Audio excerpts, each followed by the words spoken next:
Bienvenidos nuevamente a todos. Veo que todavía hay pocos que se están integrando, otros más lo harán en unos cuantos minutos, así es que felicidades a ustedes que son los más puntuales y que nos dan ya la ventaja de empezar con todo el gusto y con todo el cariño que nos une en este estudio apasionante de la Sagrada Reliquia, la Sábana Santa. Mi nombre es Héctor David Arciniega, miembro del Centro Mexicano de Sindonología. A nombre de todos los que estamos haciendo este esfuerzo, les damos la más cordial bienvenida. Les invitamos a que, así como hoy ustedes han despertado ese interés por seguir conociendo, también ayúdennos a compartir, a correr la voz de que hay un lugar donde estamos aprendiendo más sobre esta Sagrada Reliquia, pero sobre todo que esta Sábana Santa nos lleva al misterio más grande de nuestra fe como católicos, que es la muerte y resurrección de nuestro Señor Jesucristo. Nos da mucho gusto recibirlos. Les vamos a solicitar que durante la exposición del doctor Rafael de la Piedra vamos a mantener los micrófonos en silencio lo más posible y cuando demos el espacio para las preguntas, entonces pueden abrir su micrófono.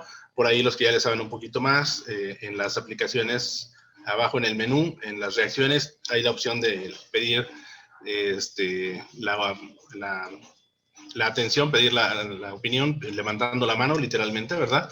Eso hace que como administradores podamos ver quién está solicitando la palabra y podamos darles pie a que hagan su pregunta. Nuevamente, otra vez les agradecemos su esfuerzo. Sabemos que muchos de ustedes han realizado incluso un donativo, tal vez completo, tal vez parcial. Eso no es lo importante. Lo importante es que a través de ese donativo, pues estamos poniéndonos las pilas y aplicándonos para ofrecerles cada vez más una mejor plataforma, unas mejores formas de comunicación, porque ahora ya dependemos totalmente de la tecnología, pero es un mal necesario y a la vez una gran oportunidad si sabemos emplearla. Como todas las herramientas, algunas son muy versátiles y bueno, ¿quién lo diría, verdad? Ahora muchos de los del Centro de Sindonología están en Ciudad de México, es donde está la sede de esta agrupación, de esta asociación civil, pero pues miembros de otros lugares de la República Mexicana, como San Luis Potosí, por ahí la familia Chávez Colominas, y por de este lado, desde la Perla Tapatía, desde Guadalajara, México, estamos saludándolos también. Y el expositor de hoy es de lujo, es ni más ni menos que desde el cono sur de nuestro continente, desde la ciudad de Lima, capital del Perú. Nos acompaña el doctor en teología, magíster, Rafael de la Piedra Seminario. Rafa, bienvenido. Listo, gracias Héctor. Es un honor el poder estar aquí con ustedes. Aquí es una hora más que México. Y el poder participar de este Centro Mexicano de Sindonología es un honor enorme por la gran amistad que me une a todos ellos y también por la seriedad del trabajo que se realiza. Este año estamos realizando esta iniciativa, que es este retiro virtual, digamos, y que la verdad uno puede llegar a muchísima gente y es una suerte de adaptarse a esta nueva realidad que de una u otra manera nos lleva pues a romper barreras y poder estar comunicados, yo aquí en Lima y ustedes en la gran mayoría en México, ¿no? Sé que hubo también personas de otros países. Comenzamos este día de meditación con un tema bastante fuerte por la realidad que vivimos. Y la realidad que vivimos es una realidad, pues, impensada, insospechada, incalculada y lamentablemente hasta ahora inmanejada en gran medida, que es la pandemia mundial del COVID-19. Creo que de una u otra manera todos los países sufren los embates de este virus y que de una u otra manera nos acerca a una realidad que muchas veces le hemos tenido lejana o no queremos enfrentarla tan diariamente, que es la realidad del dolor, de la enfermedad y de la muerte. Muchas son las personas que nos piden oraciones o familiares o personas cercanas, amigos que han sufrido el COVID o que lamentablemente han fallecido. Yo tengo varias personas, familiares cercanos que han tenido COVID, gracias a Dios no han fallecido, se han recuperado, no así de personas más o menos cercanas. Y creo que es un momento de debilidad, ¿no? Mundial. Esto nos lleva a poder tener el marco adecuado para la meditación de hoy día. Vamos a comenzar entonces con la oración del sindonólogo. Yo la rezo, ustedes me pueden acompañar también en silencio, siguiendo las letras las oraciones que están en pantalla. Señor, que quisiste dejarnos el testimonio de tu pasión, muerte y resurrección en la sábana santa, concédenos tu luz para conocerte para entenderte y entenderte para amarte. Concédenos la gracia y la fortaleza para saber ser testigos tuyos y recibe nuestros actos para que unidos a tus méritos podamos, después de la muerte, contemplar tu rostro real y verdadero y gozar contigo por toda la eternidad. Tú que vives y reinas por los siglos de los siglos. Amén. En nombre del Padre, del Hijo y del Espíritu Santo. Amén. Y comenzamos esta presentación con un pasaje que es el marco amplio de lo que vamos a vivir, que estamos viviendo estos días de la Semana Santa. Es decir, todo el drama de la pasión de Cristo comienza días antes. Es cuando Jesús es llamado por sus amigas, Marta y María, para asistir a Lázaro, que estaba gravemente enfermo. Y es curioso porque Jesús se hace el encontradizo y se demora 2 días para responder el llamado de sus amigas.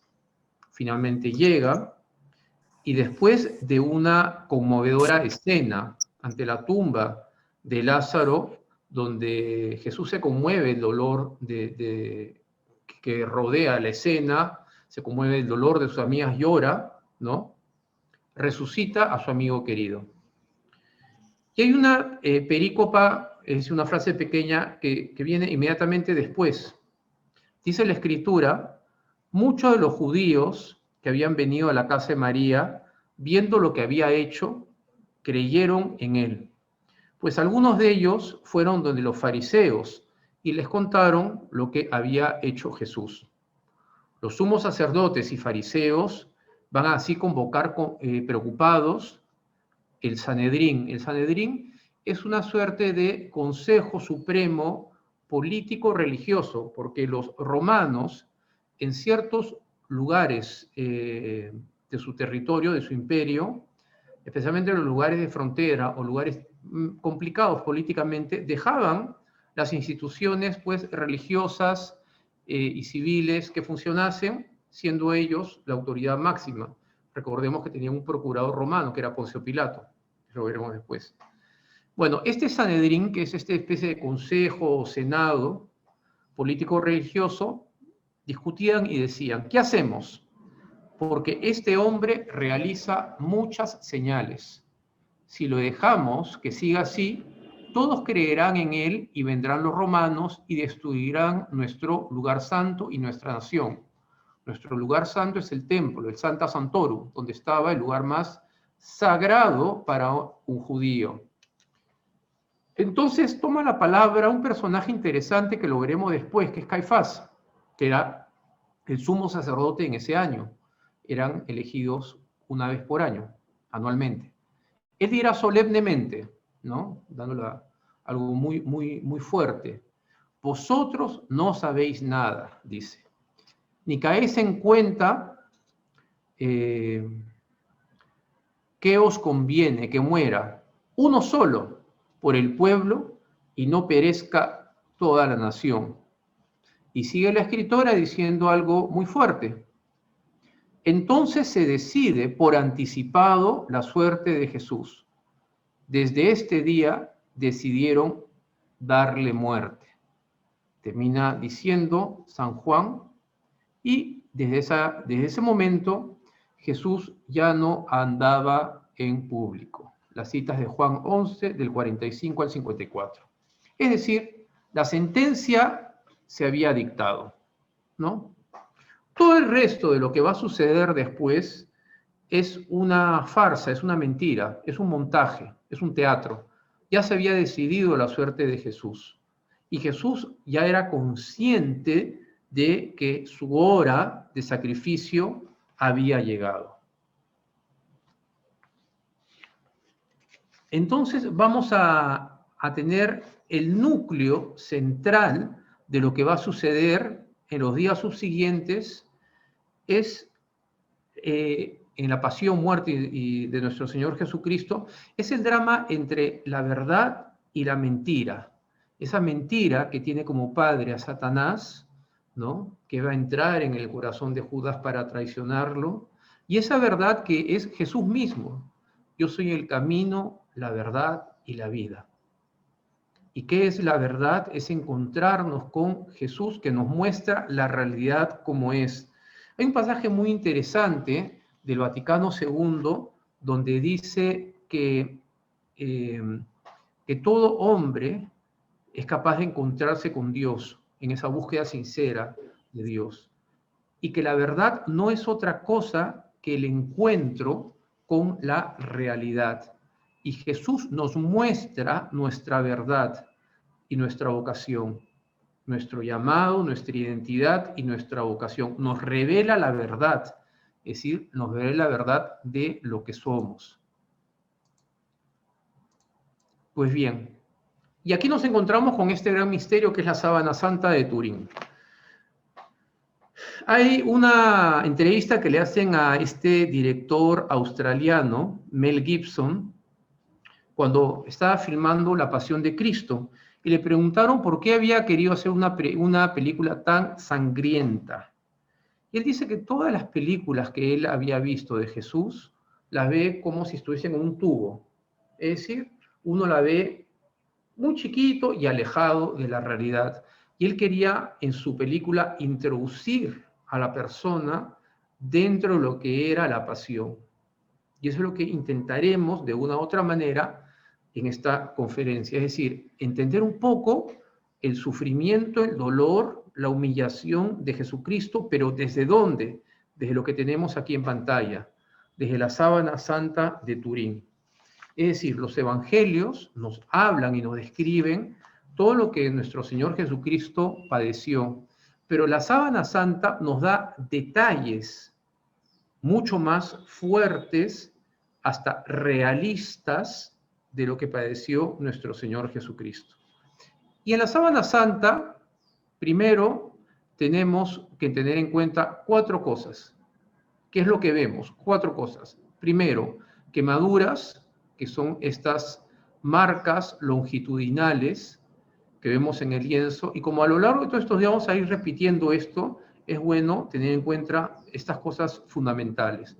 4 cosas. Primero, las quemaduras. Y estas quemaduras fueron producidas, como se explicó ayer, por un incendio de 1532, aunque aquí hay unas marcas pequeñitas, las voy a señalar aquí con el marcador, que parece ser que fue de un incendio anterior, o tal vez se marcó a la Sábana Santa de una manera determinada en su historia, o para probar su autenticidad, o lo que fuese.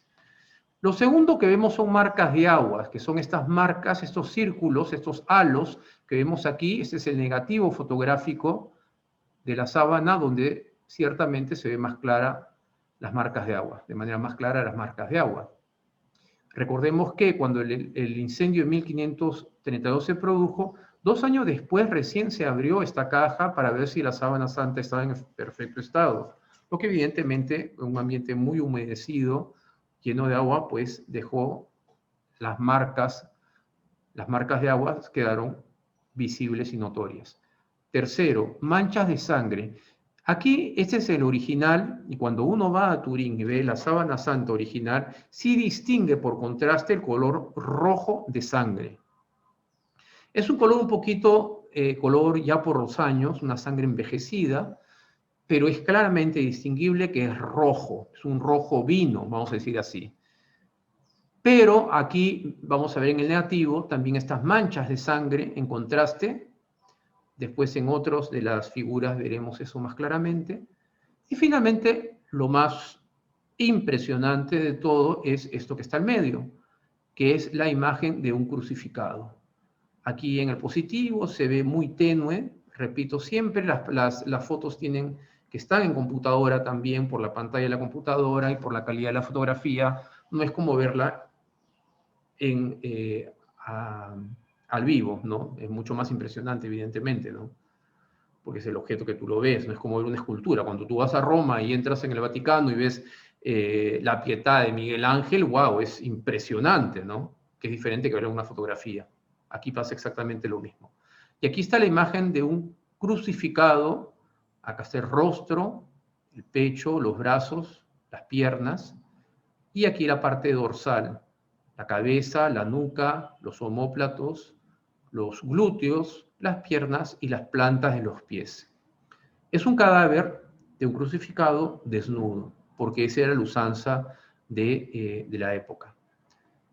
¿Cuánto mide de largo? Es 4 metros 41, más o menos. Siempre las cifras son un poco más, un poco menos, pero esta es la cifra oficial después del cambio de estas telas, de estos triángulos del año 2002, y la sábana santa se estira porque ahora se permanece de manera horizontal. Entonces, ciertamente se modificó el tamaño, tanto en su longitud de 4,41 como en su ancho de 1,13 m. Y aquí tenemos, aquí en la parte de arriba, una franja irregular que aquí está más claramente distinguida, de más o menos 8 a 9 centímetros de ancho cosido a la tela. ¿Ok? Estas medidas son interesantes porque corresponden a más o menos entre a 8 a 2 codos sirios, que era una medida que se usaba en el Medio Oriente. Y aquí arriba tengo el tipo de tejido, es un lino, ¿no? Es un junco, es una tela muy fina, delgada, muy resistente a la humedad, a las bacterias, etcétera, etcétera. No hay presencia de fibra animal y sí hay presencia de un poco de algodón. Parece que en el telar también se usó antes para elaborar una tela de algodón. Sin embargo, corresponde, es interesante, a una ley judía de no mezclar fibras vegetales con fibras animales, que es la ley del Shatnez. Y entramos ya propiamente a nuestro tema, ¿no? Comienza en Getsemaní. Muchas veces cuando queremos entender lo que Cristo padeció, y esta charla queremos hablar sobre el sufrimiento y el dolor de Jesucristo, tenemos que comenzar por Getsemaní. Las condiciones de dolor que enfrentó Jesús en el umbral de su pasión y muerte son descritas de manera muy particular por los evangelistas. Mateo, por ejemplo, habla de tristeza y angustia, que el Señor Jesús sintió tristeza y angustia. Marcos habla de espanto y de tristeza. Lucas añade angustia y Juan habla de turbación. Esta variedad de términos expresan en un lenguaje humano aquello que Jesús, que es hombre, pero que es Dios al mismo tiempo, y es plenamente hombre y plenamente Dios, Gaudium et Spes número 22, Vaticano II, describe el estado emocional e interior que Jesús estaba pasando. Evidentemente es una descripción, no es 100% lo que él vivió, no, pero sí busca describir algo que después él mismo debe haber contado a sus apóstoles, es decir, al círculo cercano de amigos. Veamos cada una de estas palabras.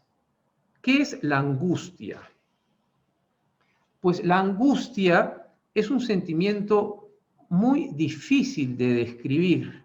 Es una experiencia psicológica ante algo catastrófico e inminente, de orden interior, y que afecta lo más profundo del alma, y uno no puede desprenderse de este sentimiento. La angustia también va a producir una serie de características físicas, de consecuencias físicas, perdón. Por ejemplo, dolores en la zona precordial, que es la cara anterior del tórax, ¿no? Donde tenemos toda esta parte de aquí, dolores musculares en el cuello, sudoración fría, calor súbito, puede dar temblor en las piernas. En muchos sentidos, la persona puede quedar paralizada e inhibida. Todo este cuadro de angustia puede llevar también en un grado extremo a la persona a entrar en un estado de depresión angustiosa.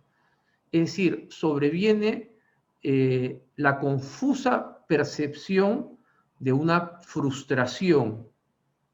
Es decir, algo que es inminente, que va a afectar todo el ser en todas sus dimensiones y no sabe cómo sobreponerse a esta situación. Viene algo y tú no sabes qué hacer.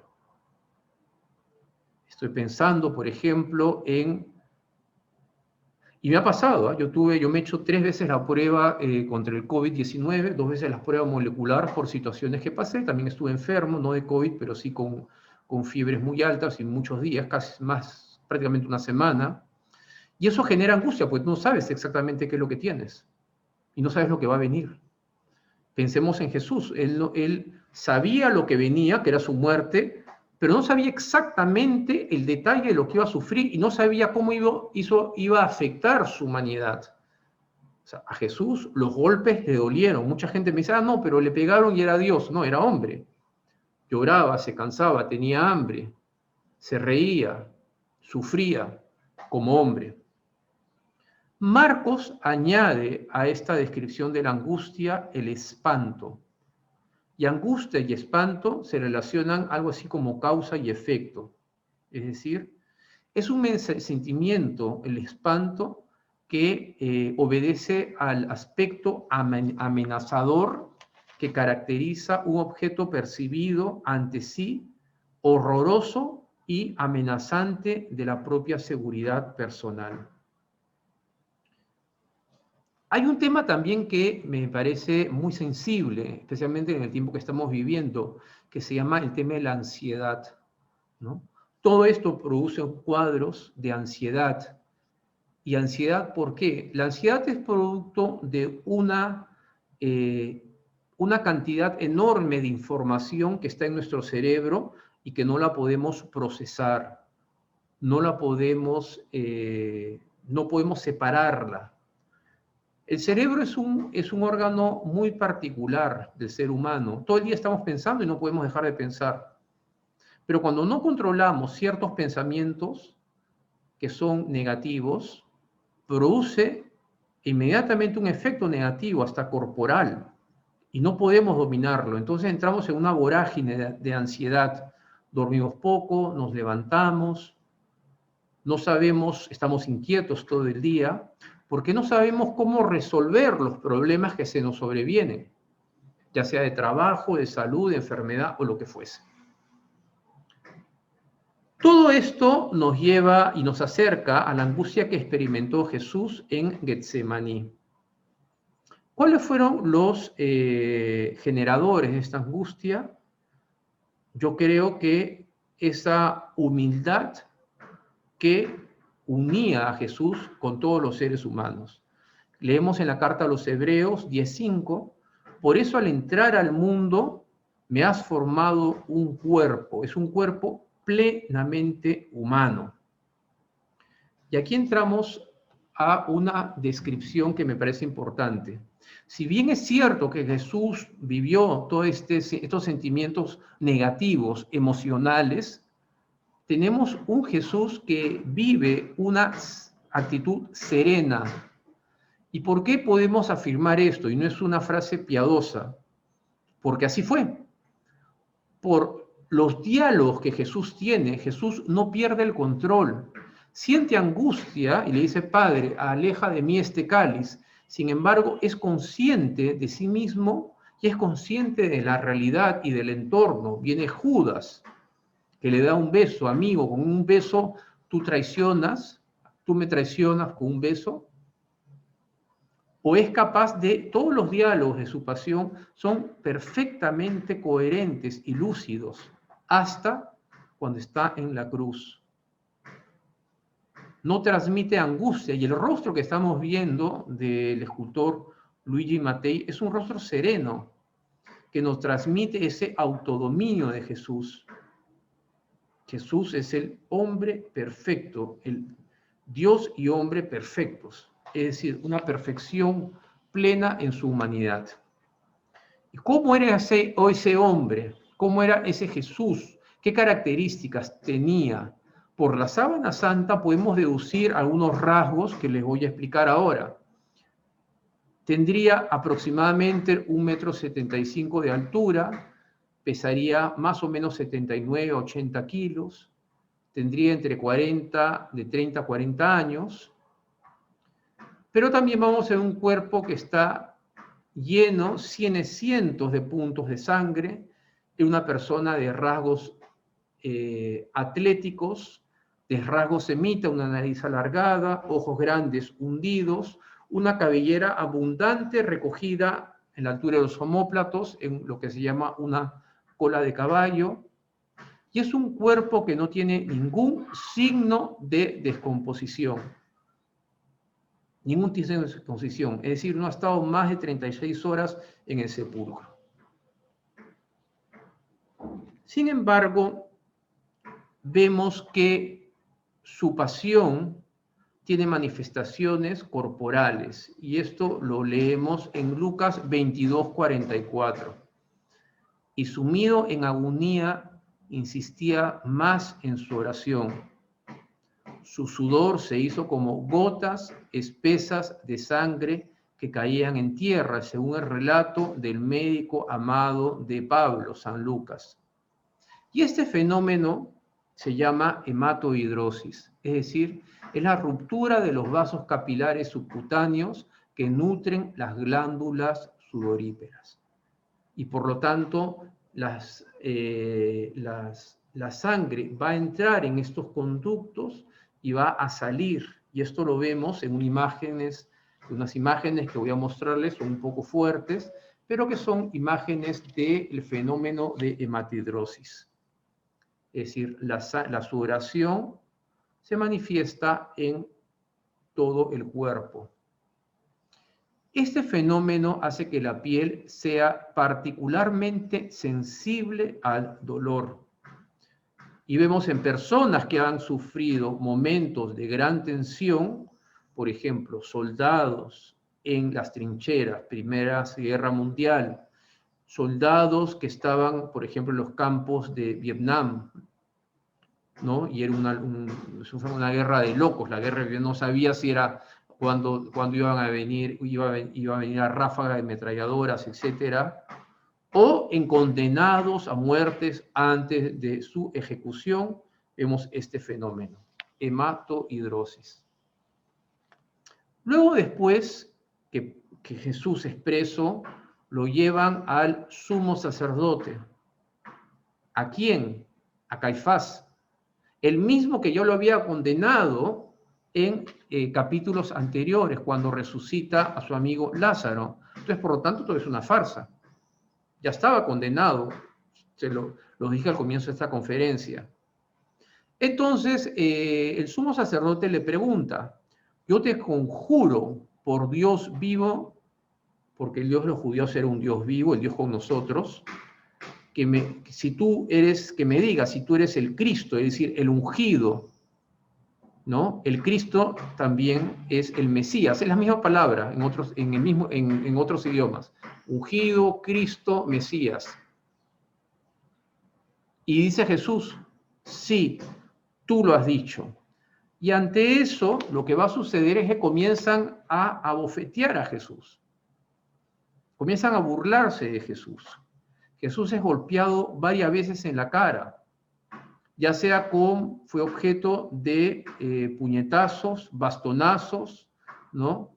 Fue objeto de cachetadas, y vamos a ver que todos estos golpes que Jesús recibió dejan claramente signos visibles en el rostro que vemos en la sábana santa.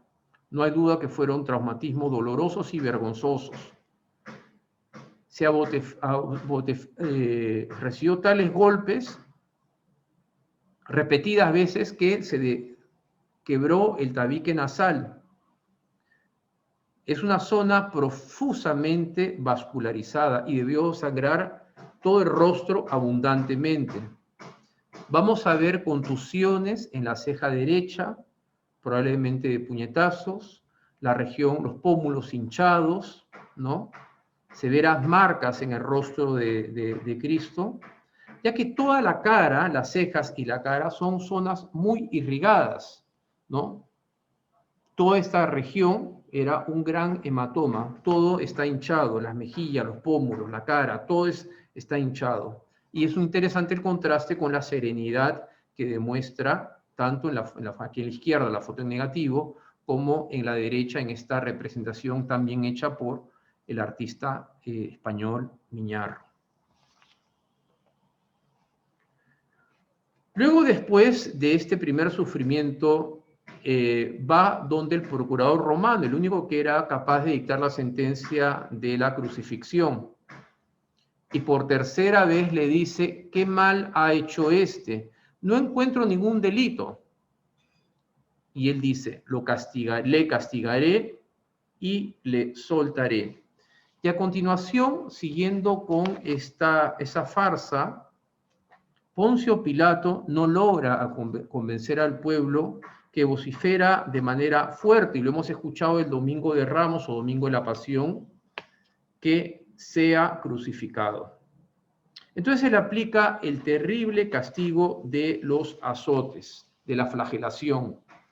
La flagelación era un castigo brutal y salvaje que se aplicaba previamente a los que habían sido condenados a la crucifixión. Se efectuaba con el reo desnudo, atado de manos a una columna de baja estatura o quizás alta, hay varios tipos de flagelo, y se le aplicaba con este látigo que vemos aquí, que es el flagrum taxilatum, que son látigos que tenían 2 o 3 colas, y en cada una de las puntillas, como vemos aquí, llevaban una pequeña barrita de metal de 3 centímetros de longitud, una pequeñita esfera metálica, algunos veían huesecillos de carnero, etcétera, etcétera, y vulgarmente era conocido este látigo como el escorpión debido al dolor intenso y abrasador que producía. Este castigo fue encomendado a los llamados lictores, eran soldados fuertes, sanguinarios y muy crueles, expertos en el oficio de masacrar al condenado. En el caso de Jesús, como vemos en esta representación, por un análisis direccional hecho por el padre Monseñor Giulio Ricci, un padre franciscano, vemos que fueron 2 personas las que aplicaron este castigo.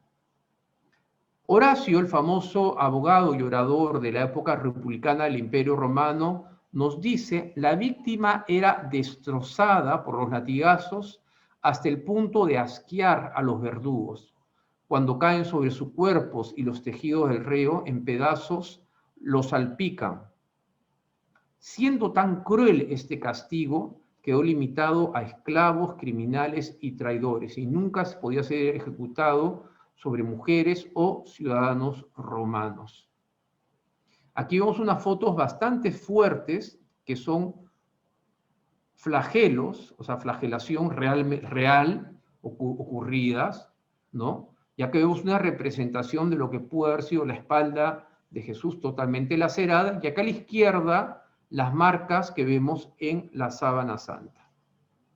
Según cuenta el filósofo judío Filón de Alejandría, contemporáneo de Poncio Pilato, el gobernador era un hombre insolente, rapaz, altanero, con los súbditos y cruel.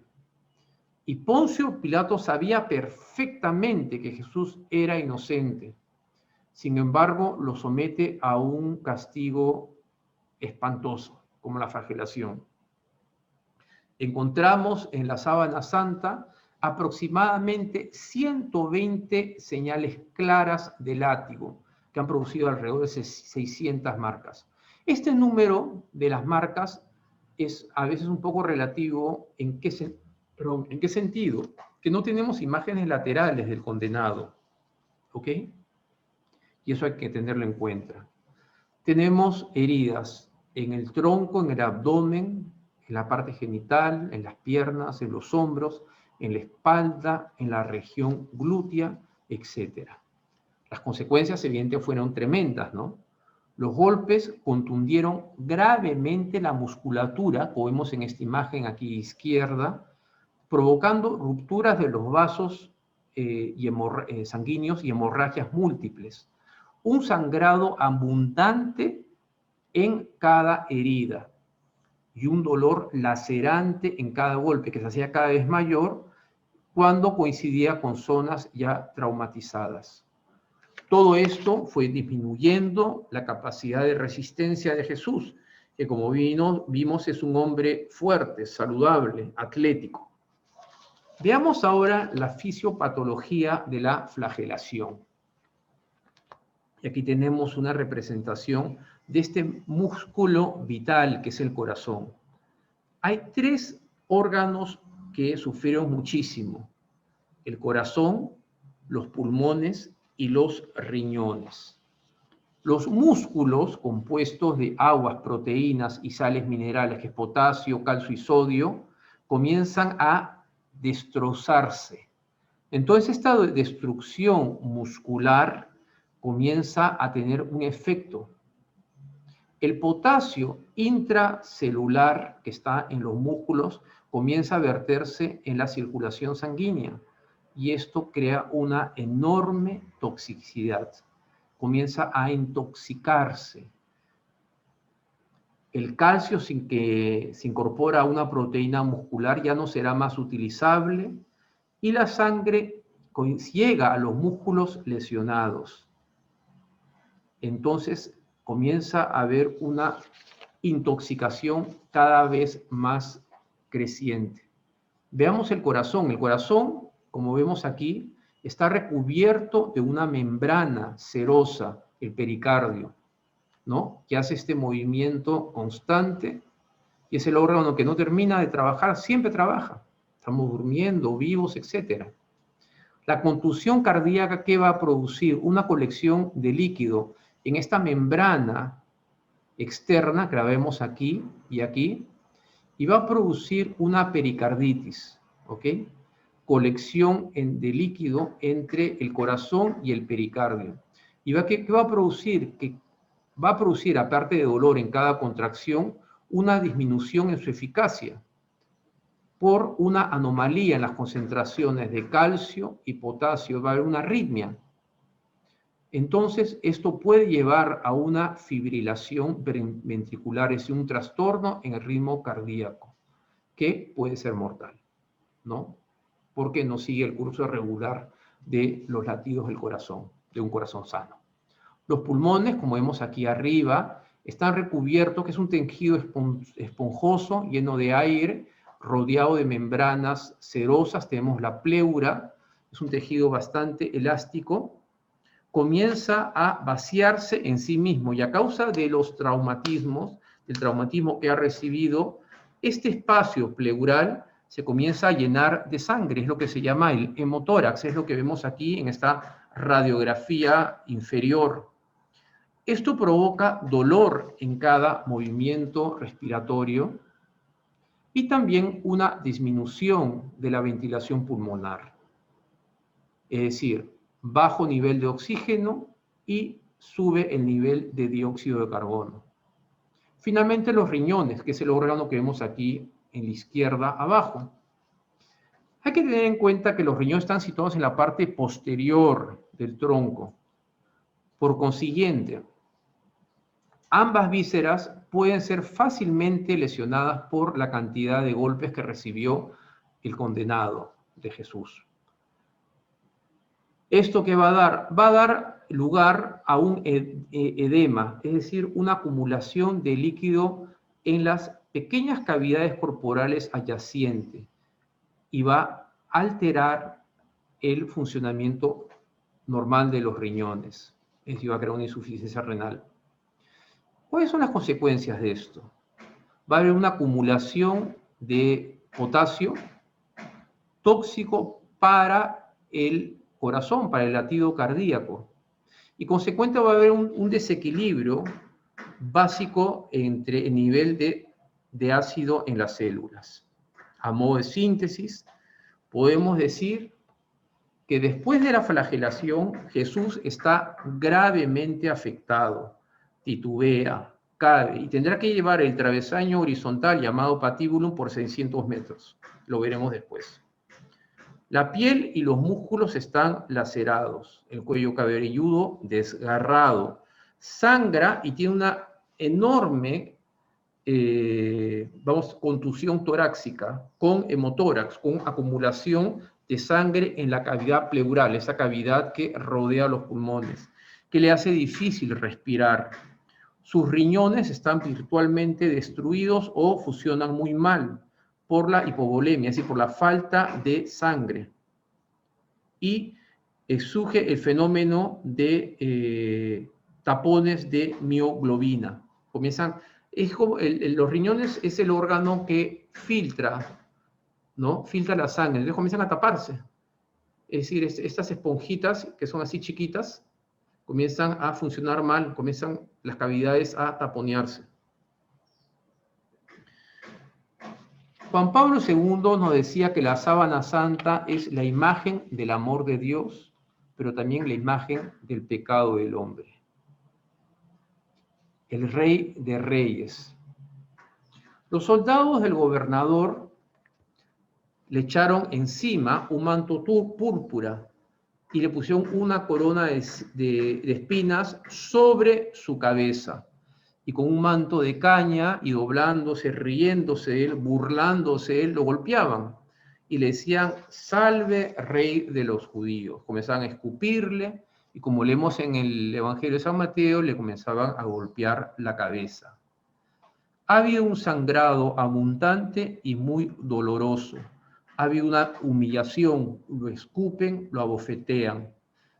Toda la tropa está alrededor y comienzan a burlarse de él y le colocan un manto púrpura y una caña en la mano, símbolo de la supuesta realeza de Jesús. La planta que usaron los soldados tiene espinas largas y anchas y puntas muy agudas.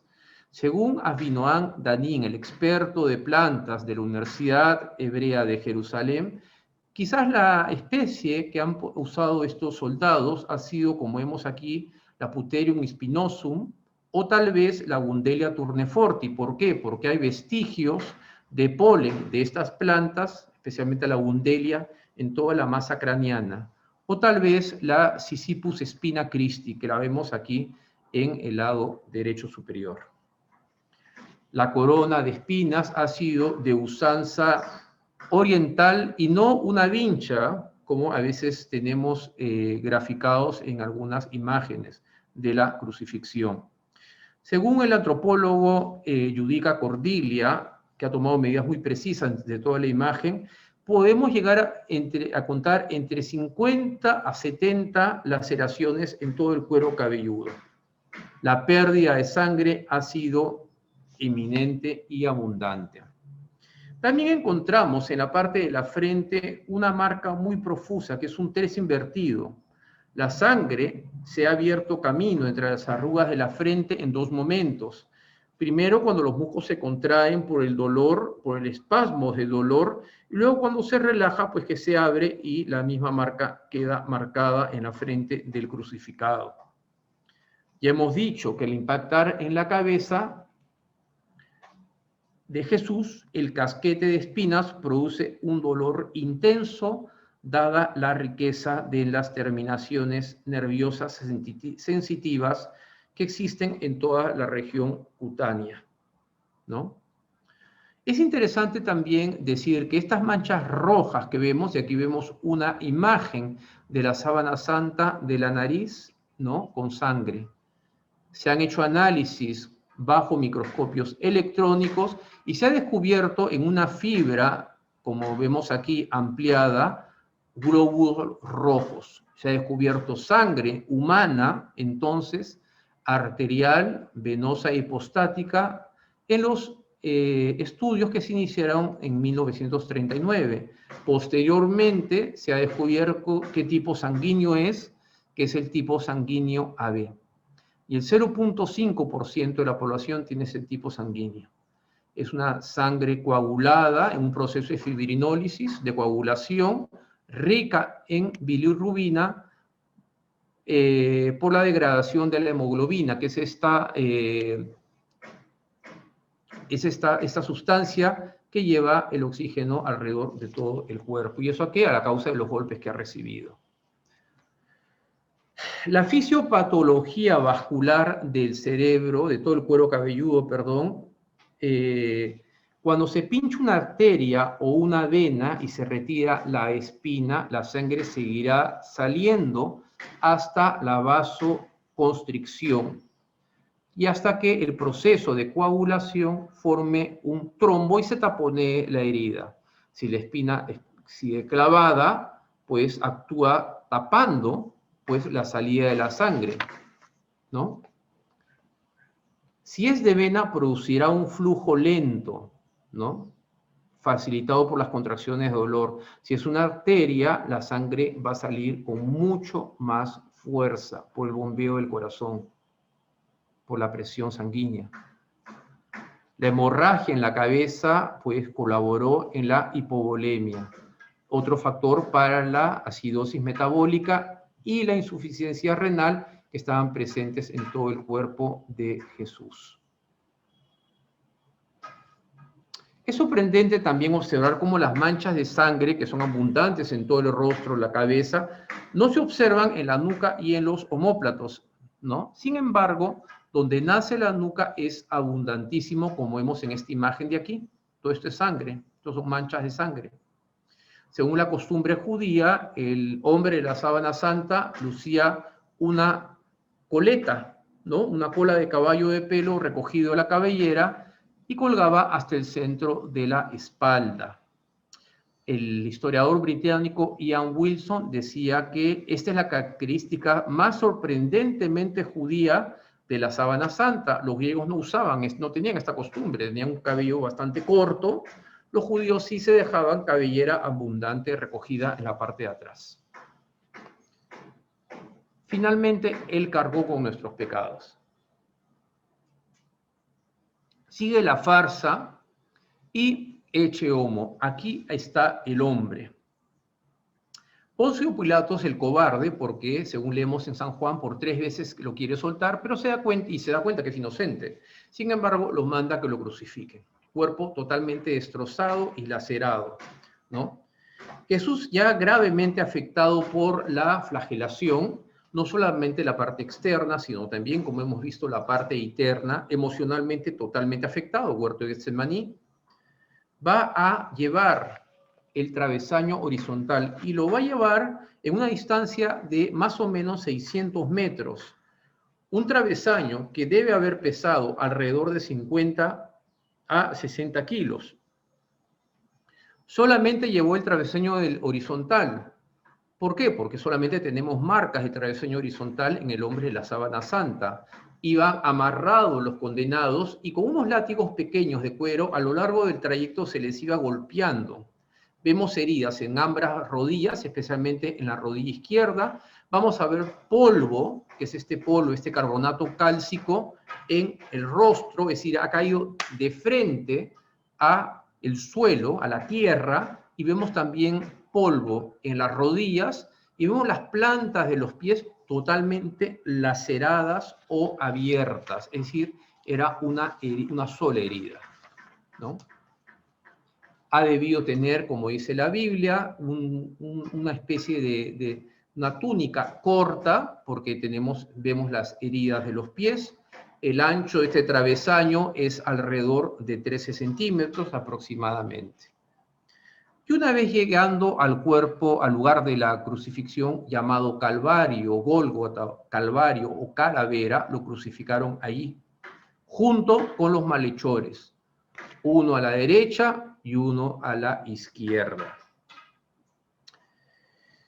Es interesante decir que la crucifixión era una práctica extremadamente sanguinaria y era conocida en el mundo antiguo. Los persas, los sumerios o súmeros, los egipcios, los fenicios, los caldeos y los griegos la practicaron. En Roma aparece alrededor del año 200, es decir, los romanos la asumen después de las famosas guerras púnicas contra los fenicios. Y había muchos tipos de crucifixión. Durante el siglo I, el método fue modificado para ser aplicado de manera más sangrienta y se le colocaba una especie de banquillo a la altura de los glúteos o sedile para que el crucificado durase más, no así en la época de Jesús. Finalmente, como vemos en esta foto en negativo, el clavitravalis, conocido clavitravalis, es un clavo grande de construcción, ha atravesado la base de los huesecillos de la mano, ¿ok?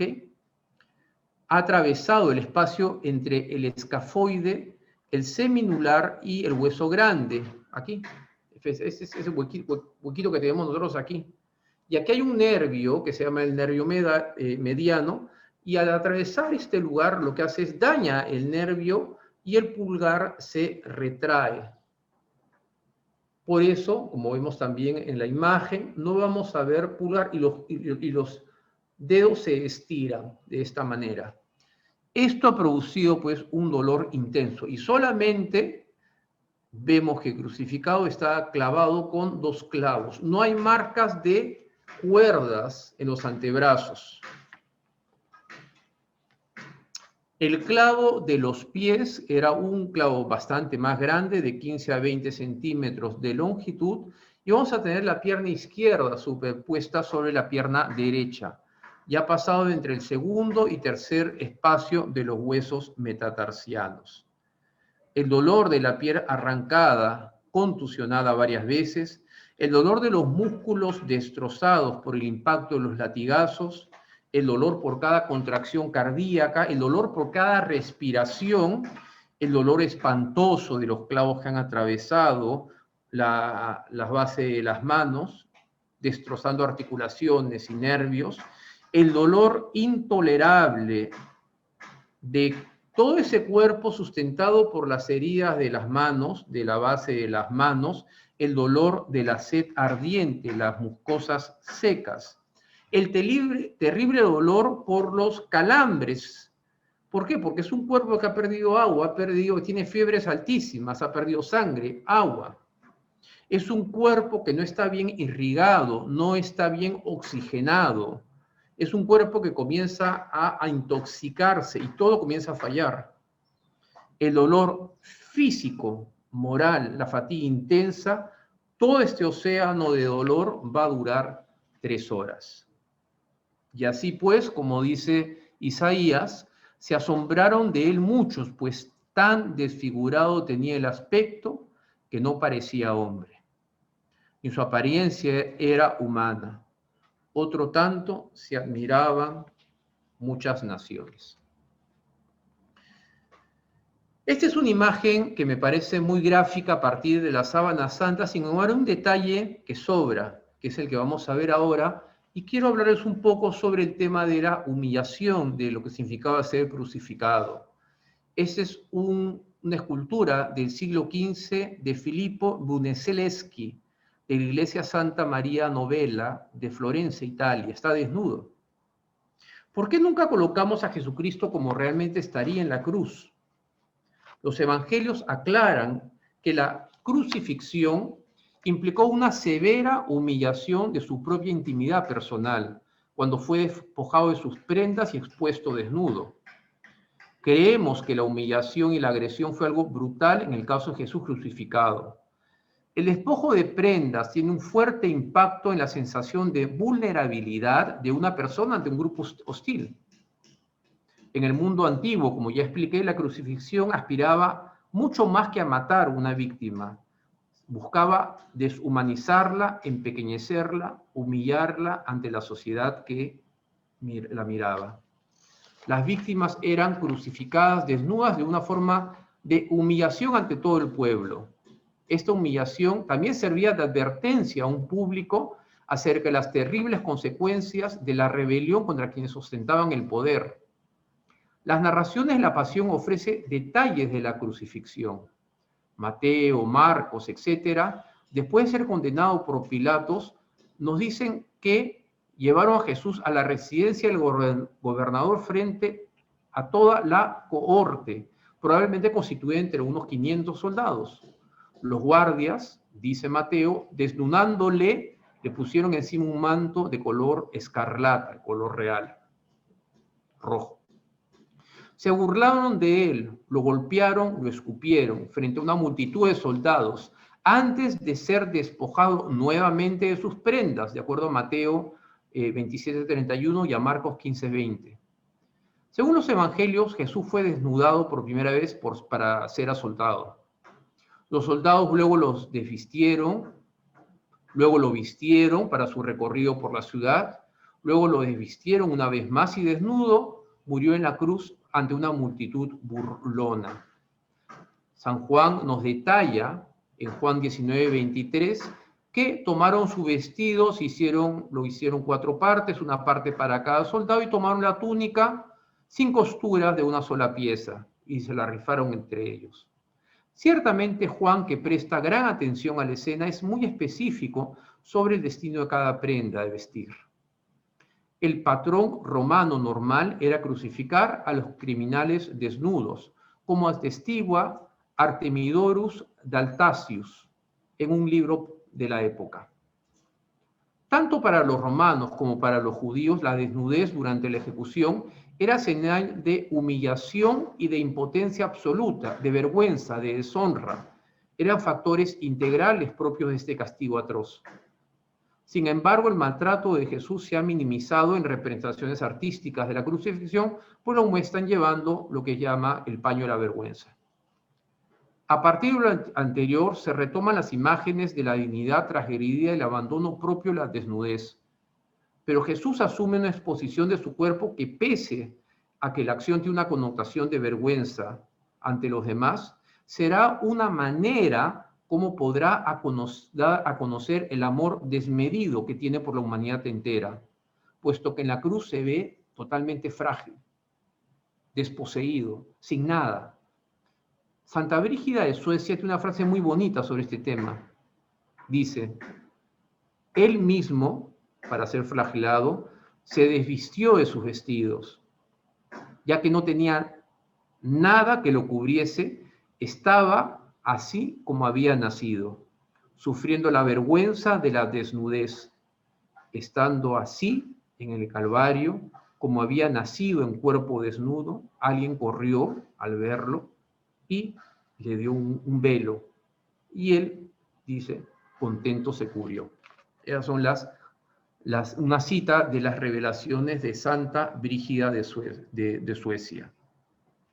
Es interesante, ¿por qué? Porque este es algo que casi nunca se habla, pero estaba absolutamente frágil. Se hizo, recordemos, Jesús se despoja en la cita que leemos en los Corintios, se humilló a sí mismo y se hizo uno de nosotros en todo. ¿De qué murió Jesús? Sin duda es la acumulación de todo lo que hemos estado narrando en casi una hora de conferencia. El doctor José de Palacios Carvajal nos da un certificado. Dice: certifico Jesús de Nazaret, 33 años, hijo de José y María, ingresa ya cadáver debido a politraumatismo por lesiones múltiples y de repetición que han provocado hemorragias abundantes y un hemotórax, acumulación de sangre, derecho.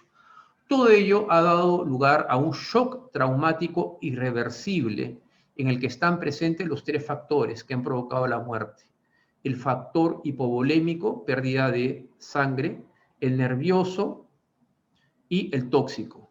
Todo ello complicado con una insuficiencia respiratoria mecánica. Finalmente, después de 3 horas, ya Jesús murió, ¿no? Ha respirado con mucha dificultad, ha tenido calambres, se ha ido intoxicando. Es posible, algunos hablan de una rotura del miocardio. Y los soldados, con una lanza, lo que van a hacer es atestiguar si Jesús realmente ha fallecido. La lanza romana llamada pilum tenía una hoja más o menos de 13 centímetros de largo, ¿no? De 13 a 16 centímetros, atraviesa el quinto y sexto espacio intercostal y destruye todos los tejidos que están entre la parte externa y la parte interna. Destruye todas las membranas, pulmones, llegando quizás al corazón. Por lo tanto, a la hora de salir, después de haber llegado a la aurícula derecha, donde habría seguramente sangre acumulada, sale, y como el cadáver está colgado, sale con presión, dejando una mancha bastante amplia, entre más o menos, como vemos aquí, ¿no? Una mancha aproximadamente de 15 a 6 centímetros. Finalmente, Jesús es sepultado.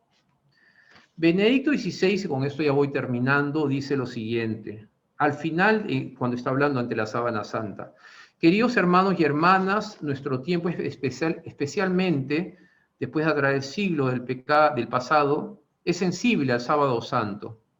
El escondimiento, ocultamiento de Dios forma parte de la espiritualidad del hombre contemporáneo.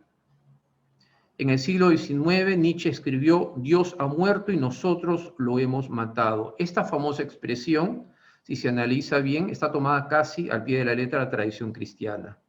Después de guerras mundiales, de los Lager, los Gulag, de Hiroshima y Nagasaki, interpela nuestra época, que se ha convertido cada vez más en un sábado santo.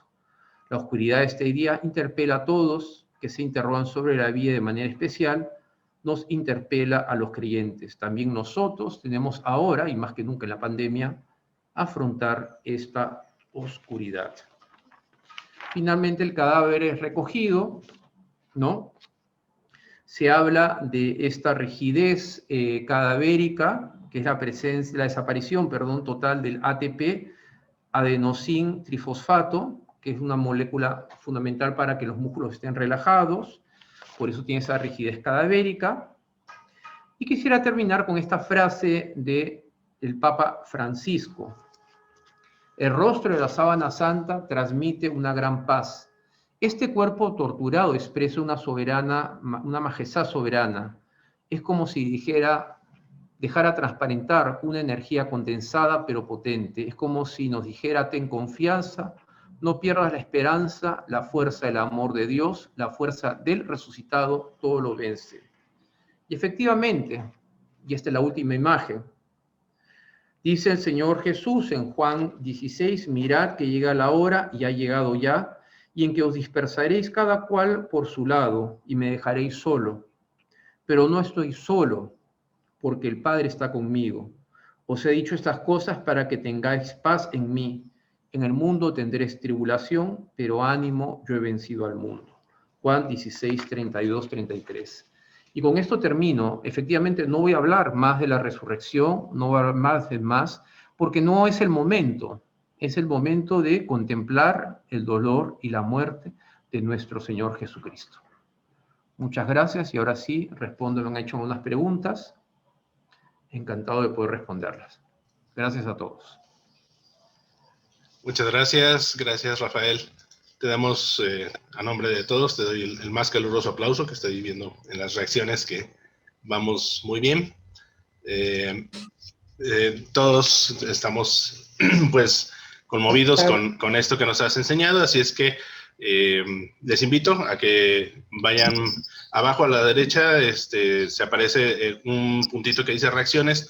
Pueden poner levantar la mano, como ya lo hizo Enrique Galdeano, que le vamos a dar la palabra para que te haga la pregunta, Rafa. Yo también había escuchado la parte de que generalmente los crucificaban desnudos, no me acuerdo en la revelación privada de qué persona comentaba que la Virgen era la que le había dado el velo para que él se tapara, ¿no? No sé si hay alguna, es poco comentado, pero yo también lo había leído en algunas revelaciones privadas, nada más que no me acuerdo en cuál. Son las revelaciones privadas de Anne Catherine Emmerich, que ella describe la pasión y que habla que la Virgen María le dio ese velo, esa tela. Pero son revelaciones privadas. Recordemos que las revelaciones privadas, a diferencia de la revelación pública que están en la Sagrada Escritura, en la Sagrada Tradición, es lo que hay que creer porque es revelación pública, son relaciones personales, ¿no? Entonces entra mucho la subjetividad, ¿no? De hecho, Mel Gibson leyó mucho a Anne Catherine Emmerich para hacer su película, ¿no? Gracias. A ti, muchas gracias. Gracias, Enrique. Tenemos otra pregunta, Elsa. ¿Ya? Ok. Además de felicitar a Rafael, por supuesto, porque muy completo todo y muy entendible, nada más una aclaración, porque luego el público no lo sabe. O sea, Jesucristo sí es Dios, definitivamente, pero tenía dos naturalezas, tanto la divina como la humana, ¿no?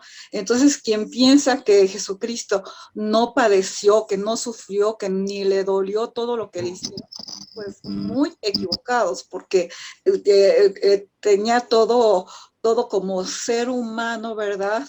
Lloraba, se sudaba, tenía hambre, o sea, todas las necesidades humanas. Eso es todo. Es correcto, yo lo dije al comienzo y es tal cual, ¿no? Pero uno puede pensar, bueno, como es Dios, no sufrió lo que sufre un hombre. No, es plenamente hombre.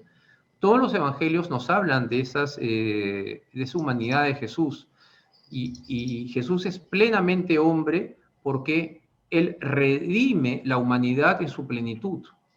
Él redime todos los aspectos de la humanidad. O sea, cuando uno sufre y siente dolor, Jesús también sintió ese dolor en su propio cuerpo y podemos ofrecer ese dolor, porque Jesús también lo vivió.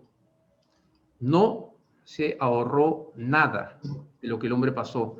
Es exactamente como un ser humano, como tú y yo, hombre, mujer, plenamente humano, pero sin pecado. Gracias, Rafa.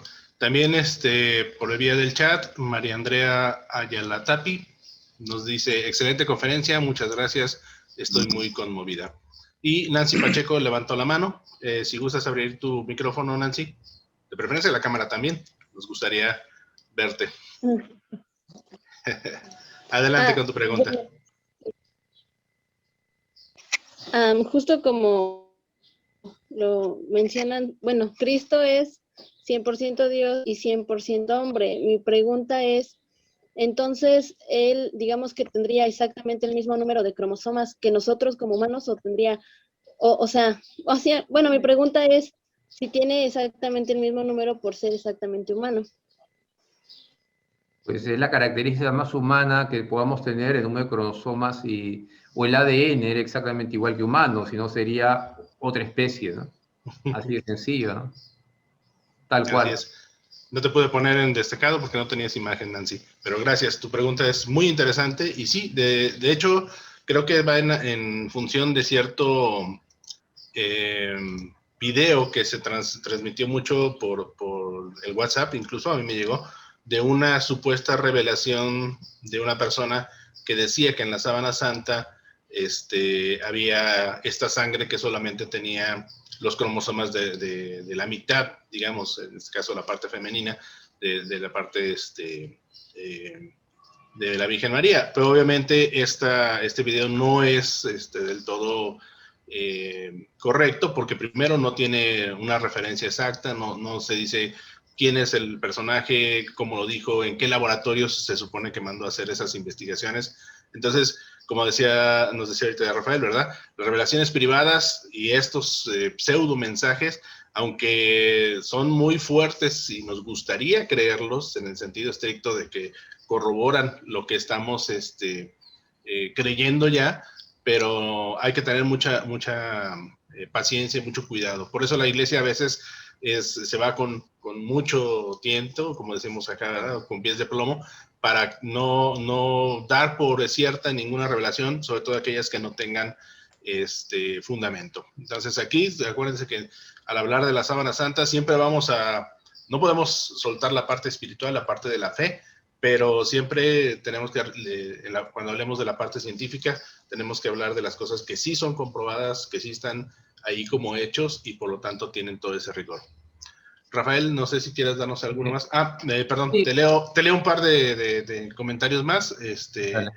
Villegas Cruz, Jesús David, dice que excelente conferencia, me encantó, muchas gracias. Norma Cano Zavala nos dice muchas gracias por la conferencia. Y Mauricio Fajardo te dice excelente conferencia. Ellos son de Otonia, otro de los portales y de las páginas que están dando este servicio de la difusión hacia el mundo sobre la Sábana Santa. Tiene su sede en Roma, pero también hay una sede de Otonia aquí en México, y es un gusto que estén con nosotros, Mauricio. Esperemos que muchos más de Otonia también pronto estén con nosotros. Perdón, Rafa, adelante. Si deseas hacer algo más. Sí, yo me acuerdo que estuve en el Congreso Internacional de Sindonología en Río de Janeiro el año 2002, y un señor, que es Garza Valdés, el que descubre la capa bioplástica, que su teoría es de las fibras de la parte donde fue extraído la muestra para el carbono 14, está envuelto en una capa bioplástica, etcétera, etcétera. Él hablaba sobre la clonación de Jesús. En ese tiempo estaba de moda, pues, la oveja Dolly, ¿no? ¿Se acuerdan ustedes? Y claro, era un titular, pues, de periódico, ¿no? ¿Se podría clonar Jesús de la Sábana Santa? Miren, o sea, la cadena de información genética está muy dañada, es un absurdo, ¿no?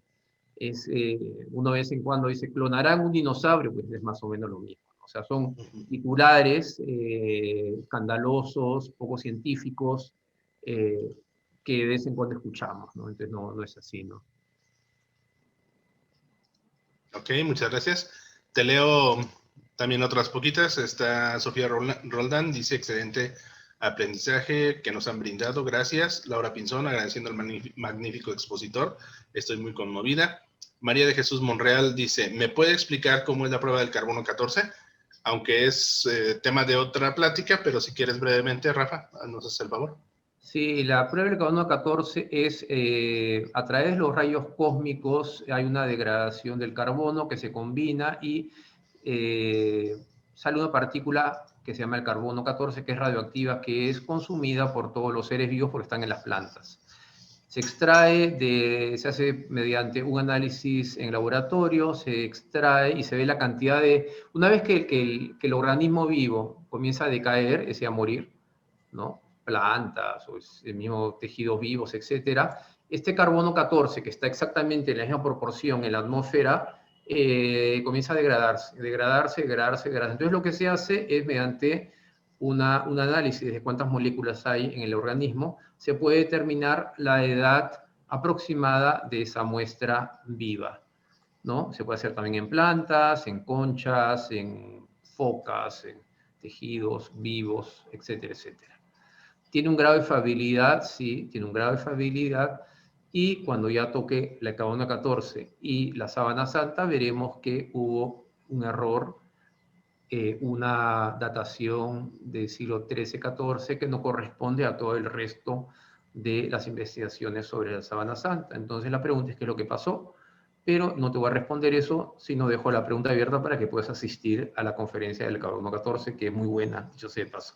Te va a dar más información que yo te doy. Así es, Rafa. Esa nos la da con mucho detalle el profesor Adolfo Orozco, nuestro presidente del Centro Mexicano de Sindonología. Y tenemos otra pregunta. Gaby, adelante. Abre tu micrófono, por favor. Sí, muchas gracias. Bueno, pues antes que nada, me pareció una excelente exposición, me gustó mucho, muy detallada. Creo que como nosotros como creyentes hay muchas cosas que no sabemos a fondo, porque nada más precisamente por los evangelios y solamente nos quedamos con eso, ¿no? Y mi pregunta es que si se sabe más o menos la dimensión del clavo. Sí, yo expliqué que era más o menos de 8 a 5 centímetros de longitud. Tengo unos clavos aquí, no los traje, que están aquí. La otra vez que en una conferencia mostré los clavos, que son más o menos largo. y el otro sería de 15 centímetros. De hecho, se han descubierto se hicieron excavaciones en Jerusalén cuando se está haciendo una urbanización a las afueras de Jerusalén, el año 68, si no me equivoco, y se descubrieron unos clavos más o menos de este tamaño, ¿no? Entonces, sí, sería más o menos de 5 a 8 centímetros y el clavo de los pies más o menos 15 centímetros de longitud, ¿no? Sí. Como dato Muchas extra, gracias. muy bien, como dato extra por ahí, también leí que es de 8 milímetros de sección cuadrada, o sea, para que te des una idea de la proporción. Hay que recordar que también otro de los argumentos que hablan sobre el clavo y no amarrado, pues es por la practicidad y la enorme pericia que ya habían adquirido estos soldados romanos con un castigo tan recurrente, ¿no? Entonces, como decía, nos explicó muy bien Rafael, son por la vía de lo que más se acostumbraban, un solo clavo para ambos pies, porque obviamente tampoco le iban a buscar gastar de más, entre más rugosos y más oxidados, mejor, o sea, no se trataba de tratar amablemente al condenado. Entonces, que bueno, gracias por tu pregunta, Gaby, muy interesante. ¿Alguien más, si gusta levantar su mano? Rodolfo. Yo quisiera, ajá, en primer lugar, felicitar a Rafa por su excelente exposición, ¿verdad? Y quería hacer este comentario hablando de la, digamos, fortaleza física de Jesús. Yo recuerdo que hace muchos años el doctor Enrique Rivero Borrell hizo un estudio cuantitativo de la pérdida de sangre, ¿verdad?, en los distintos momentos de la pasión de Jesús. O sea, cuánta sangre, cuántos mililitros de sangre debió haber perdido durante la hematidrosis, cuántos durante la flagelación, cuántos por la corona de espinas. O sea, él trató de hacer un cálculo aproximado de la pérdida de sangre. Incluso lo expuso todo eso en una conferencia. Y recuerdo cómo, bueno, la conclusión fue que la fortaleza física de Jesús era increíblemente grande, ¿verdad? Porque después de todo lo que había perdido de sangre en toda esa serie de momentos, todavía pudo cargar el patíbulum, ¿verdad? Y todavía clavado en la cruz aguantó 3 horas, ¿verdad? O sea, hizo él notar lo increíble que era su fortaleza física, ¿verdad? Desde el punto de vista meramente humano. Pues nada más, ese era mi comentario. Y una cosa interesante, Rodolfo, te agradezco, es que no solamente es una fortaleza física, sino mental y psicológica. ¿Por qué? Porque yo me acuerdo y les recomiendo un libro muy bueno, unos libros muy buenos de un autor brasileño llamado Augusto Cury, C-U-R-Y, que habla de la fortaleza psicológica de Jesús. Jesús está absolutamente lúcido y no pierde control de sí mismo. Es capaz de perdonar a sus enemigos, es capaz de responder coherentemente al ladrón arrepentido, es capaz de preocuparse de su madre, la Virgen María, la Virgen Santísima, es capaz de responder a los que se están burlando de él y los está perdonando, los está escuchando. Eso implica una lucidez y una fortaleza mental fuera de lo normal. Era el hombre perfecto, recordemos, no es que era sobrenaturalmente humano, no era un superhéroe, no era Superman, Spider-Man o lo que sea, no. Era un hombre como tú y como yo, era hombre y Dios, pero un hombre sin pecado, o sea, su naturaleza humana era plena y con una fortaleza impresionante. Eso es una de las cosas que más impresiona, es esa lucidez que tiene, esa tranquilidad que tiene como cordero llevado al matadero. No insulta a nadie, se calla. Y ojo, que tenía momentos violentos. ¿Se acuerdan cuando expulsa a los mercaderes del templo? No es que una persona es una palomita pasiva, ¿no? Se dice astuto como serpientes y, simples como serpientes, como palomas y astutos como serpientes. Es decir, sí respondía y no se quedaba callado Jesús ante la mentira y la falsedad. Sí respondía de manera adecuada y tenía una fortaleza interior muy impresionante. A mí ese aspecto de la pasión me impresiona muchísimo. O sea, cualquier hombre se hubiese desbaratado, derrumbado, hubiese respondido, ¿y por qué me pegas tú? Y le respondes con otra cachetada en la cara. Y él no. Con menos que eso nos quebramos muchos, con mucho menos No, que eso. todo, nos quebramos Exactamente. todo. Nos Así quebramos es. ahora con la enfermedad, nos quebramos con el COVID, nos enfermamos cuando nos enfermamos, no tenemos oxígenos y nos quebramos. ¿Cuántos mensajes yo recibo de gente que me pide oraciones, que están quebrados? Hoy día un amigo que es un muchacho de 20 y tantos años, su tía está con COVID, parece que su abuelita también, tuvo que subir los tanques de oxígeno, está quebrado, mi familia está quebrada, me dice, esa es la palabra que usó, me impresionó mucho, está quebrado. Así El es. dolor te quiebra, te quiebra. Exactamente.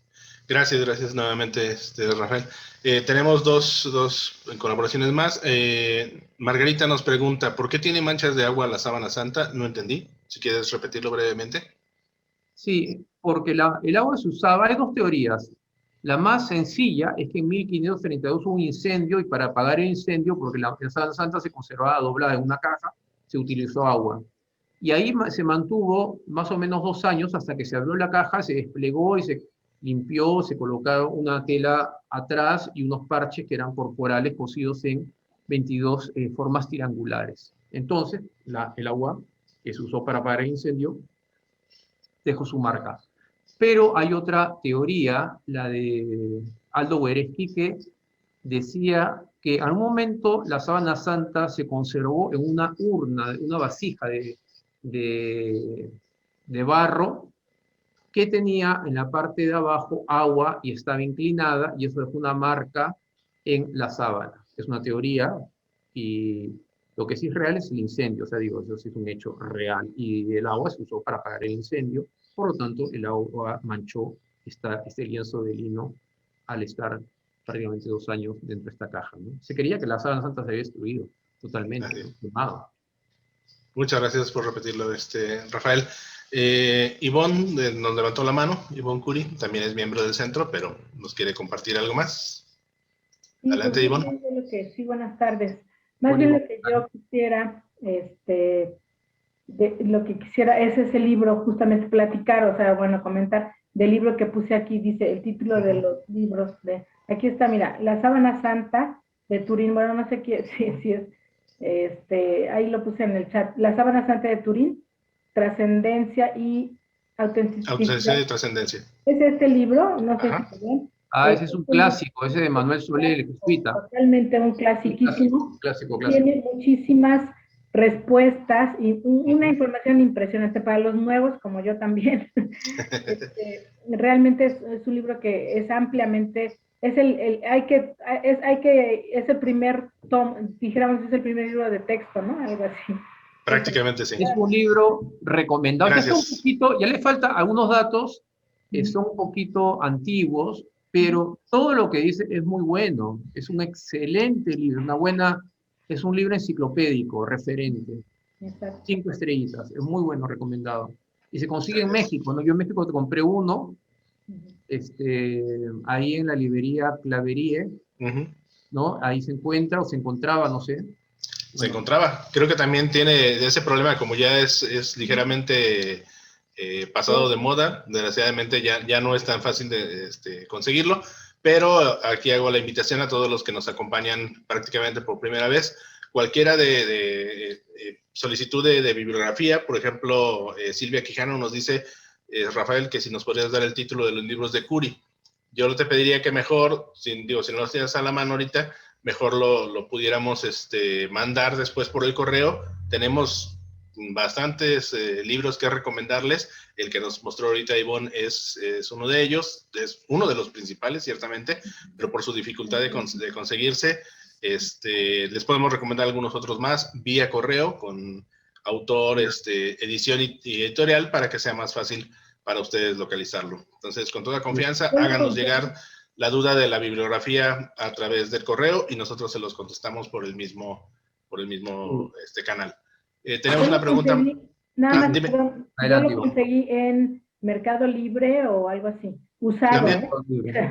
Los libros son una palabrita. Augusto Curi era un psicólogo que era no creyente, era ateo, y que comienza a investigar sobre Jesús y comienza él investigando los evangelios y viendo la psicología de Jesús, se convierte y es católico.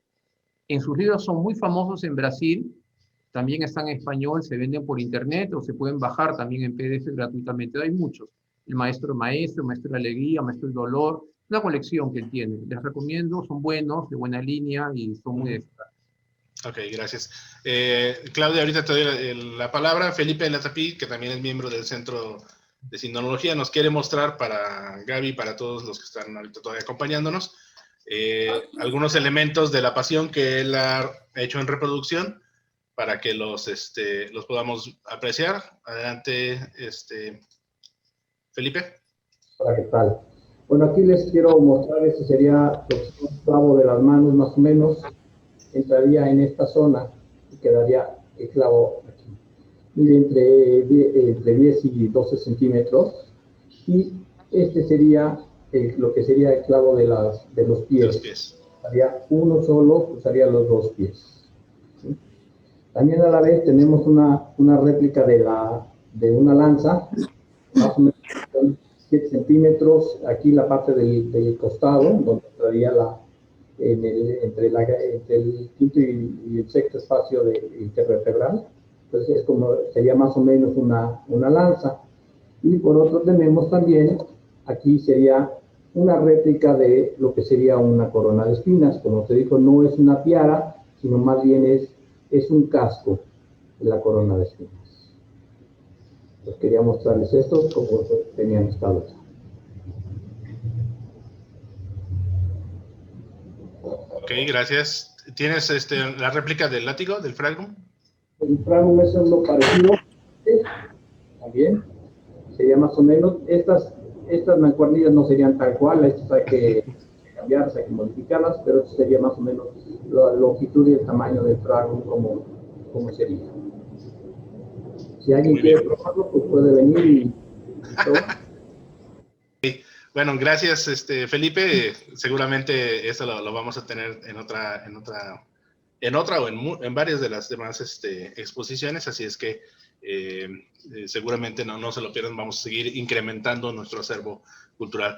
Por cuestiones de trabajo y situación personal, nuestro expositor, el doctor Rafael de la Piedra, se tiene que retirar, así es que a nombre de todos los que ya están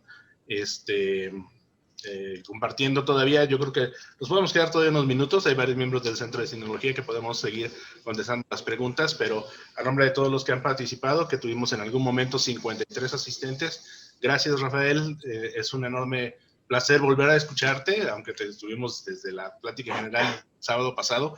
Para los que no la vieron, no se la han perdido, ya en nuestro canal de YouTube. Entonces, Rafael, no sé si quieres agregar algo más. Nada, de verdad agradecer la oportunidad de poder tener un público para hablar sobre la Sábana Santa y compartir experiencias no solamente científicas, sino espirituales en esta semana tan particular de este año, en la cual todos estamos siendo castigados por esta situación totalmente anómala. Yo les agradezco mucho a mis enormes amigos y grandes amigos mexicanos del Centro Mexicano de Sindonología, que tengo el honor de pertenecer, pero tengo que trabajar, entonces aquí es día de trabajo todavía, mañana también, pero en fin, después ya será día de más meditación en la Semana Santa. Les agradezco, discúlpenme, no voy a poderme quedar con ustedes, tengo que entrar a una reunión de trabajo en unos minutos. Y nada, yo dejo la posta a Héctor, que lo está haciendo muy bien. Felicitaciones, Héctor. A Felipe, los miembros del centro que saben tal vez mucho más que yo, de hecho, en muchos de los temas que van ustedes preguntar. Hasta luego, que Dios los bendiga mucho y sigan teniendo una bonita y Semana Santa.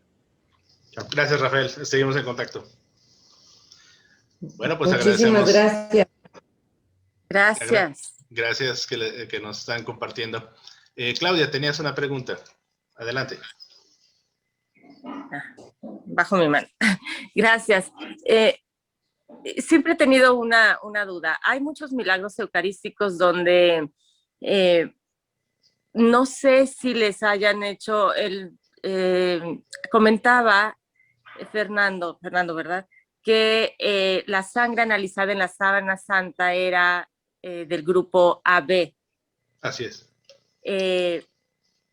En la sangre de los milagros eucarísticos, ¿a alguno le han hecho prueba donde coincida la sangre con la AB de la sábana santa? Así es. Sí, en específico, el más sonado porque se estudió con ese detalle, el más documentado es el milagro del Anciano Italia. Y te doy otro dato, el del sudario de Oviedo, que también se analizó la sangre, corresponde a también el mismo tipo de sangre, AB. No hay, sí, no hay el antecedente del RH, el factor RH, porque las cadenas de sangre pues ya están muy debilitadas, muy desgastadas. Ajá. Pero ya con esos tres ejemplos, primero que nada, que el sudario de Oviedo coincida con la sábana santa en cuanto a tipo de sangre, manchas, proporciones, nos deja la evidencia de que cubrieron en algún momento el mismo cuerpo.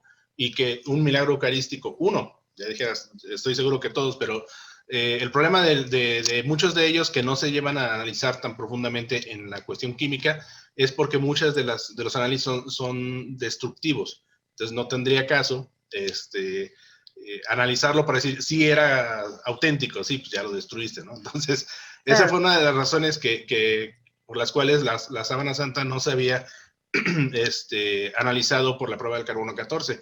Le pedían en los años 40 destrozar un área como de 40 centímetros cuadrados, imagínate una carpeta abierta, pues es obvio que no, la iglesia no lo iba a permitir. Y como nos explicó el profesor Adolfo el día de ayer, hasta 1983 no era propiedad de la iglesia. Entonces, para irnos quitando también esa mala interpretación de mucha gente que quiere decir que la iglesia oculta o que está en contra de la ciencia. No, si hubieran los medios no invasivos, no destructivos de hacerle análisis a la sábana o a cualquier milagro eucarístico, ten por seguro que la iglesia lo haría. No lo hace con tanta frecuencia para no caer en este sensacionalismo del que nos acusan muchas veces como iglesia, ¿no? Y también eso va por la cuestión de las reliquias. Aprovecho para compartirles la pregunta que nos hizo la familia Pérez Rubio. Dice: buenas tardes, muchas gracias por la excelente exposición. Me gustaría saber si hay alguna coincidencia entre las reliquias que existen de la Pasión y la Sábana Santa. Y la respuesta es sí. Las que están más autentificadas, como en este caso la Sábana Santa, la síndone, el sudario de Oviedo y algunos otros que sí coinciden. Lo malo es que sí, efectivamente, durante los siglos XVI y XVII hubo una proliferación de reliquias sagradas, que no quiere decir que sean falsas, sino que algunas son de tercer grado, significa una reliquia que estuvo tocando una reliquia auténtica de segundo grado. Entonces, pero pasado el tiempo, pues se pierde la recta procedencia, digamos, la justa procedencia de todas ellas, y es muy difícil decir cuáles sí son auténticas, cuáles no. En este caso, obviamente, entre más pruebas se les hagan, más certeza tenemos de que pertenecen a la Pasión de Cristo. No sé si quedó contestada tu pregunta, Claudia. Súper, muchísimas gracias. Ok, será un placer, y te digo, sigue con nosotros y seguramente vamos a tener alguna mención directa del milagro del anciano. Y si no, les vuelvo a reiterar a todos los que todavía nos acompañan que podamos estar en contacto vía del correo electrónico. Gracias, Claudia. Tenemos también, comparto, de Villegas Cruz, nos dice: quería saber cuántos flagelos recibió Jesús. Lo que nos compartía Rafael en la conferencia fue que hay por lo menos 120 golpes, lo cual implica alrededor de 120 latigazos, que implica de 600 a 800 golpes. Obviamente, descontando los de los laterales, de los cuales no tenemos información, por lo menos a través de la Sábana Santa. Gaby Núñez nos dice: en un trabajo que realicé para la universidad, hice una réplica del flagrum y que está muy interesante. Gracias a ti, Gaby, y eso nos ayuda mucho también a que la gente lo perciba más sensiblemente. Ivonne nos vuelve a compartir, dice el caso de Cristo de Lee Strobel, es un libro que se puede conseguir en PDF en internet, es cierto, también se lo recomendamos. Y Lucila nos comenta, excelente presentación, desgarradora la evidencia del sufrimiento, muchas gracias. Sí, yo creo que a todos nos conmovió exactamente igual. No sé si alguien más tenga alguna pregunta. Enrique, déjame, te pongo... Más bien un comentario, nada más comentarles que en relación a los milagros eucarísticos, hay muchas pláticas del doctor Ricardo Castañón. Él También, sí. es el que hace ese tipo de evaluaciones de los milagros eucarísticos. Hay muchas pláticas de él, de los milagros, en YouTube. Okay. Con que le pongan milagros eucarísticos, doctor Ricardo Castañón o Ricardo Castañón. Él creo que es boliviano.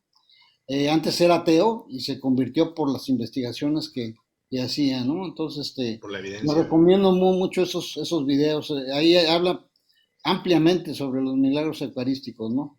Inclusive han llegado a detectar que el material de los milagros son células cardíacas, ¿no? Entonces, así es. Muy interesante. Tejido cardíaco vivo, así es. Sí. Muchas gracias, Enrique. Pues sí, eso es, como decía ahorita Rafael, ¿verdad? Gracias a todos los compañeros del Centro Mexicano de Sinología que andan por aquí, es como nos retroalimentamos y seguimos aprendiendo todos unos de otros. La doctora María Zorrilla nos quiere compartir también. Sí, muy buenas tardes y como siempre una felicitación muy grande a Rafael.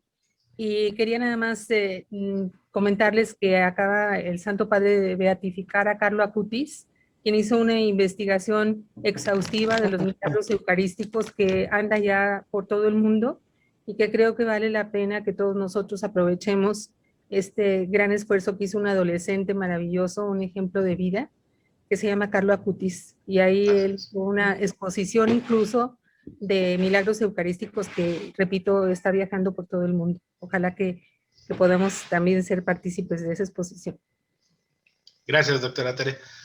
Gracias nuevamente a nombre del Centro Mexicano de Sinología, a nombre de mis compañeros que están por aquí, algunos de ellos, a nombre del profe Adolfo Orozco, que es nuestro presidente. Gracias a todos y nos despedimos por el día de hoy.